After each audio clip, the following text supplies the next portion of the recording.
ជំរាបសួរពុកម៉ែបងបងអូននៅក្នុង Facebook នឹងនៅទីចិត្តទីឆ្ងាយនឹងនៅគ្រប់ទីកន្លែងនឹងនៅគ្រប់បណ្ដាប្រទេសឃើញនាងខ្ញុំដល់ទីកន្លែងណានាងខ្ញុំជំរាបសួរទាំងអស់តែម្ដងថ្ងៃនេះនាងខ្ញុំមកតបខមមិនបងអូនក៏ចូលខមមិនសួរខ្ញុំចង់លក់ដីលក់មិនដាច់ទេ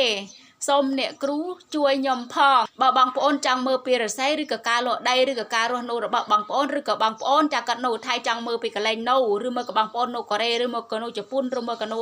ចាគ្រប់ទីកន្លែងបងប្អូនដូច្នេះបើសិនណាបងប្អូនចង់មើលពីរស័យឬក្រុមគ្រួសារឬក៏ដីផ្ទះឬក៏បងប្អូនចង់មើលពីការលក់ដីឬក៏បងប្អូនចង់មើលពីអ្វីមួយបងប្អូនចូលកន្លែងឆាតបើសិនណាបងប្អូនក៏ចូលខមមិនក្នុងវីដេអូនេះខ្ញុំអត់ដេញទេខ្ញុំសូមបញ្ជាក់ត្រង់កន្លែងនេះ